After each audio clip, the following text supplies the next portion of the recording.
The University of Hawaii Economic Research Organization just released its latest forecast. Joining us now to talk story about the state's economy is UHERO Executive Director Carl Bonham. Aloha and good morning, Carl. Thank you so much for stopping by. Good morning. Aloha. So I just wanted to set the scene a little bit. I think the media in general does a poor job of explaining what happens after a catastrophe like what we had with inflation. We have the cooling of inflation, also with wages now outpacing inflation for the median American, and that's true of the lowest wage earners in our economy. How is that impacting Hawaii's economy, and what does Hawaii's economy look right now in regard to wages?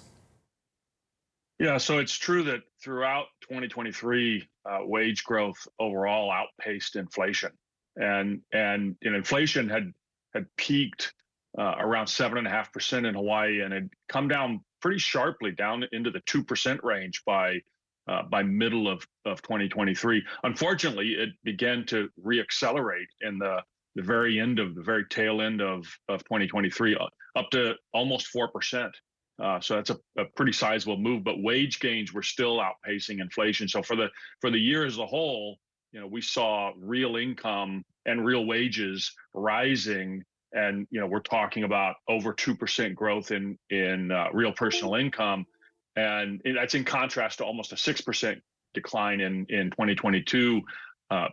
Very much of that associated with inflation, outstripping, being stronger than wage gain. So that was a real positive. The downside, of course, is that inflation has picked up a little bit, and we actually raised our forecast for inflation for 2024, so that it's going to take us a few more years to get back down into the 2.5% range. It's more normal.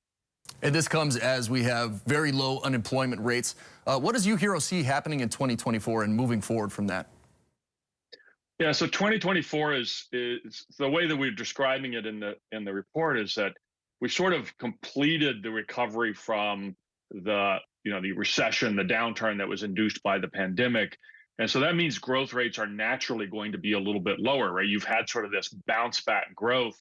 That's largely over. Now we're dealing with another disaster, another crisis with the wildfires on Maui. And so 2024 is likely to be, we're seeing growth sub 2% for total GDP, sub 1% for total job growth. And then we actually expect a little bit more growth in 2025, 2026, as some of that rebuilding activity on Maui works its way through the economy. And then longer term, there's these effects that come from our declining population and our declining labor force that sort of drag growth back down into the 1 to 1.5% range. Yeah, with declining population, that's something we did see post Maui wildfires and something that we have seen on Oahu. When you look at that, what impacts do you feel like that has on the economy? Well, it's pretty straightforward because, economic growth basically comes from two different things: growth in the number of workers and growth in how productive they are. So an increase in their productivity. And the productivity numbers are relatively stable over time. You can see big swings from time to time, but if you hold that constant and you've got declining population, as we have on Oahu since 2017, and on Maui, we saw a small decline in 2022, and we think we've probably seen 3,000 or 4,000 people leave Maui already, and so that's pulling down the labor force. And you hear businesses talk about the fact that they can't find workers. This just makes it worse. And you put that together with the fact that the population that is here is aging, so that tends to reduce your labor force as well. So all of these act to essentially move Hawaii's potential growth to a lower number, which just means less overall income growth, less overall tax revenue growth, sort of less resources, if you will, to deal with some of the issues that we need to address, like climate change and infrastructure and things like that. One of the issues we've seen driving population loss has been the cost of housing. Now, some of the proposals around to curb that have been putting a barrier on short-term rentals. There's a bill in the state legislature that would outlaw foreign entities from purchasing property. As far as what UHERO has found in regards to housing, would developing more housing be more of a beneficiary thing towards keeping people here and helping the housing market versus these other ideas? I mean, absolutely.